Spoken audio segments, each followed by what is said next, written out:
Saímos de Goiânia de madrugada, eu, o cinegrafista Wallace e o nosso guia, o aluno de arqueologia Victor. Fomos até a cidade de Iporá. Depois entramos em uma estrada de chão com uma linda paisagem, dentro do município de Palestina de Goiás. Chegamos na fazenda Pedra Alta e fomos recebidos com muito carinho pelo seu Abrão e a dona Ana em sua casa. Uma fazenda em uma localização privilegiada. Depois de tomar o delicioso café da dona Ana, partimos para o campo, onde os pesquisadores estavam trabalhando. A região de Palestina de Goiás possui uma grande área com sítios arqueológicos. Acredita-se que este vale no passado foi habitado por uma grande tribo. O projeto IGPA busca compreender os processos ocupacionais pré-históricos nessa região.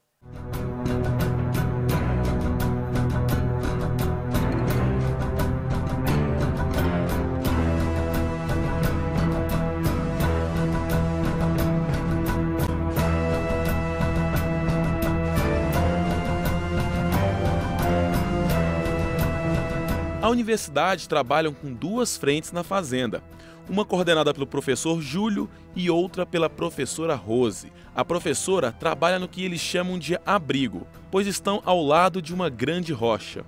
Rose, há quanto tempo já é trabalhado nesse sítio? Esse sítio começou a ser escavado no final da década de 70 e início da década de 90, onde teve como uma preocupação efetuar o registro das pinturas, das manifestações rupestres, e foram feitas algumas escavações, de onde surgiram, praticamente foram evidenciados 2 sepultamentos. E, na realidade, aqui nós temos um complexo de sítios, tanto sítios a céu aberto como sítios que significa em áreas abertas como em áreas abrigadas. Esse é um tipo de sítio que nós classificamos como sendo sítio fechado, porque ele tem justamente esse tipo de cobertura. Qual a importância de ter os alunos aqui em loco? Tudo que eles viram em diversas disciplinas, em sala de aula, eles estão vendo na prática, né? Que a gente sempre menciona que a teoria é muito, às vezes, enfadonha, mas quando você vê aquela teoria colocada todinha na prática, muda a visão. Às vezes, eu não imaginei que era dessa maneira, que era tão fácil, outro não imaginava que era tão difícil.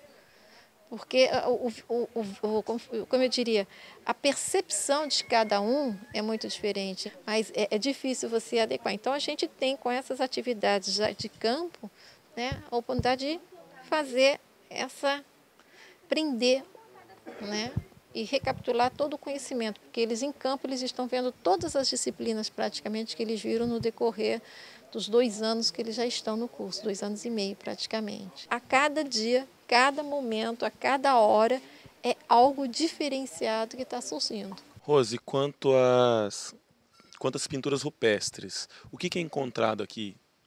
Bom, aqui a gente tem uma variedade muito grande, onde a gente tem desde a temática zoomorfa, ou seja, representações de animais, antropomorfas, representações estilizadas de seres humanos, né?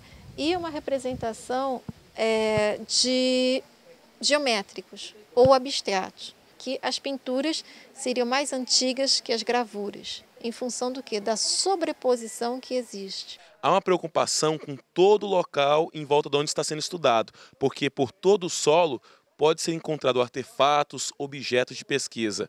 Por isso, os estudantes andam de meia, para estragar menos e não deteriorar o local de pesquisa. Por exemplo, aqui no chão tem uma lasca lítica, ou seja, é uma pedra que foi trabalhada, né, pelo homem e foi encontrado aqui. Então também é um objeto de pesquisa. Colocar no local que nós encontramos e aí caminhando aqui, com cuidado, é claro, para não estragar e nem destruir nada que pode ser encontrado. Então aqui foi encontrado essa peça de cerâmica. Na verdade são 2 peças e elas se encaixam, né? Então isso está mostrando mais um objeto de estudo. Então, mais uma vez, todo cuidado é pouco ao caminhar e ao observar a pesquisa. Rose, mostra pra gente o que está aqui em loco, qual a diferença de tudo que a gente está vendo aqui. Bom, na realidade, o que a gente tem aqui? Um grande painel, né, que se estende em todo o abrigo, onde a gente pode ver algumas das manifestações rupestres, que são pinturas e gravuras, tá? e basicamente 3 tipos, onde nós temos apenas as pinturas, que estão na parte mais elevada, que a gente pode observar com temas bastante diversificados, inclusive com presença de cenas, e essas manifestações que nós chamamos de petroglifos, que podem ter sido confeccionadas com 2 técnicas. Uma que é o alisamento, com o polimento, e a outra que é o picoteamento, que a gente consegue observar aqui. Tá? Então, a gente tem várias manifestações, né?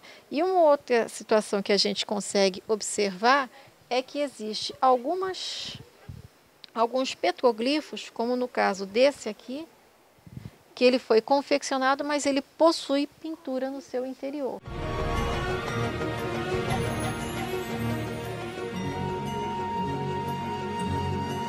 O aluno Daniel já está no trabalho em campo pela 2ª vez e vê a importância.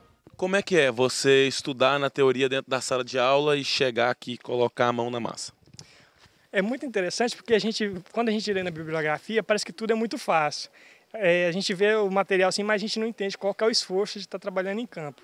Quando a gente vem para cá, a gente vê que nem sempre o que está escrito na bibliografia é o que é vivido. Então, o dia a dia, a gente não sabe como é o dia a dia do arqueólogo, as dificuldades, os processos naturais, como chuva, sol, que a gente pode estar pegando durante o dia, e a frustração de estar, algumas vezes a gente está escavando e a maior vontade de quem tem estar fazendo a disciplina é encontrar o material. E muitas vezes a gente não encontra, mas a gente encontra só essas formações aqui naturais mesmo.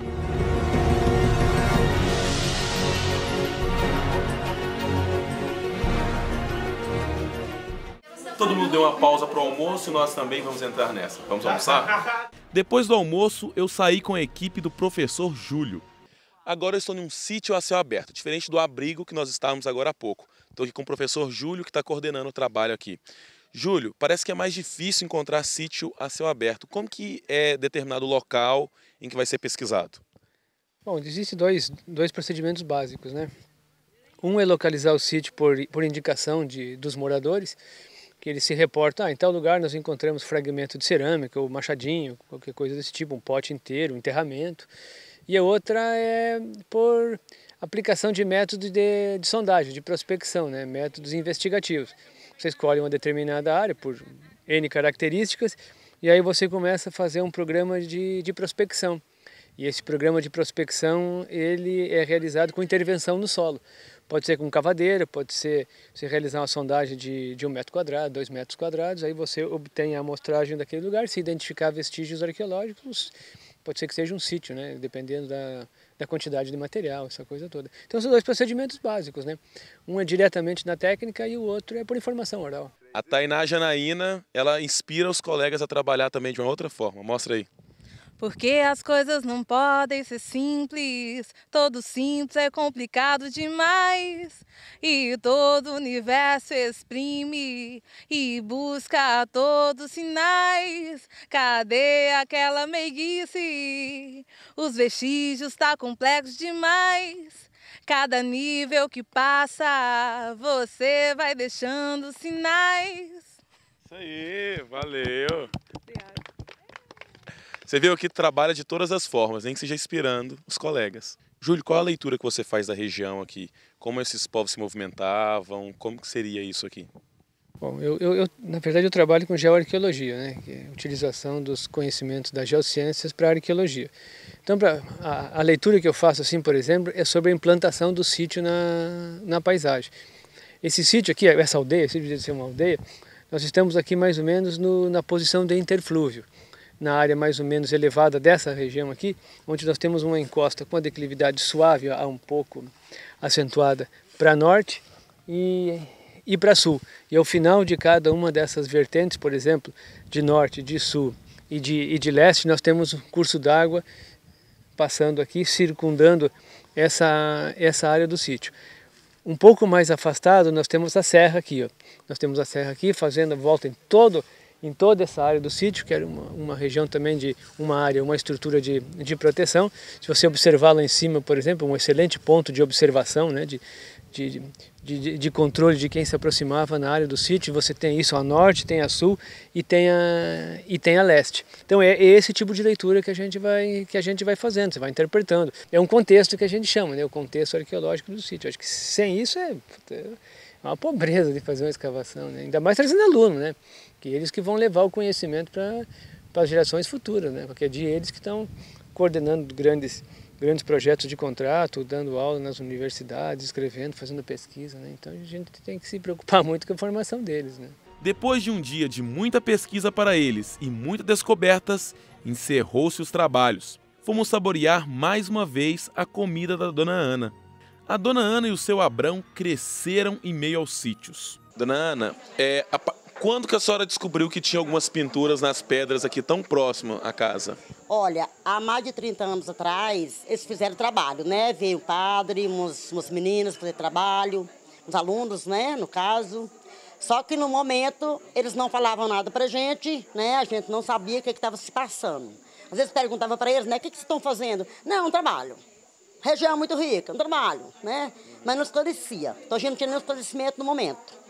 E aí depois, já de 30 anos, né, que vieram, pôs as placas, né, começou a vir, aí por a gente ler as placas, que a gente descobriu o que estava acontecendo. Antes deles virem, nem as pinturas vocês nunca tinham visto? Não prestava atenção, né, pra gente aquilo não significava nada. Era comum, né? Era coisa simples, né, dizendo assim, simples. A partir de quando vocês começaram a entender o que estão fazendo? A partir da época que começaram a as placas, começaram a esclarecer alguma coisa pra gente, né? Explicar alguma coisa, falar alguma coisa. Então aí você foi começando a cair a ficha. Então pra gente tá sendo ótimo, né? Além de ter uma coisa importante no sítio da gente, né? A gente pode trabalhar, né? Ganhar um centavinho a mais, porque também faz parte da vida, né? Trabalho. E muito bom, eu gosto muito. Dona Ana, então a senhora acha que o perfil dos pesquisadores mudaram? Hoje eles têm um diálogo e eles fizeram vocês terem consciência da importância? Isso, totalmente diferente de quando começou. Hoje esclarecido, né? Esclarece. E também por a gente já ler lá as placas, por a gente né, já sabe o que está acontecendo, mais ou menos. Seu Abrão, como é que é o contato do senhor com os pesquisadores aqui? O senhor acaba participando, ajudando também, não é isso? Ajudando. Hoje eu estou sendo um guia deles, né? Eles vêm, eu ando com eles aí, que eu conheço tudo, né? E fico satisfeito de andar com eles, porque a gente conhece, né? Então eles dispensam guia lá de Palestina para andar mais eu, né? Que aí eu não perco com eles, e eles acham que ficam muito satisfeitos e eu também, né? E hoje o senhor já entende bastante. Antes tem muitas coisas que eu já entendo, já mostro para eles. Isso aqui, essa pedra aqui serve, né? Falou, sua branca aqui é ótima, né? Muitas coisas eu já entendo, né? Mas primeiro não entendia nada. Aquilo para mim era só mexia com roça, né? Não sabia dessas coisas. Mas depois com a espada veio, aí nós fica procurando um e outro, né? Ah, não, esse sítio aqui é riquíssimo. É um trem que não acaba nunca, né? Tem esse trem para toda a vida, né? Depois do jantar, o trabalho continua. Não é hora de descansar ainda não? Ainda não, né? Tem que fazer as plantas do sítio aqui. Explica pra gente o que você está fazendo. Esse trabalho aqui é um trabalho de fazer a planta do sítio no milimetrado, na escala. Cada centímetro aqui corresponde a 1 metro da setorização do sítio. E aí, de acordo com o que foi escavado lá, a gente consegue plotar e endereçar todas as áreas escavadas. Depois da refeição, é hora de mais trabalho. Todos se reúnem para discutir sobre o dia de trabalho. Terminamos de fazer a ampliação de mais 4 sondagens. Fizemos elas todas deixando um morrinho de testemunho do tão propagado do líder. E amanhã nós vamos retirar esses morrinhos para ampliar o campo de visão. As pesquisas desenvolvidas na região de Palestina de Goiás são conduzidas pelo Instituto Goiano de Pré-História e Arqueologia, o IGPA, pertencente à PUC Goiás. Os trabalhos contribuem para os estudos da pré-história no Brasil e preservam a memória dos primeiros habitantes do nosso país.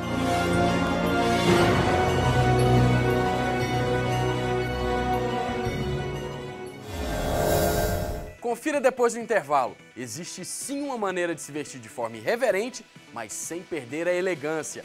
É um instante só.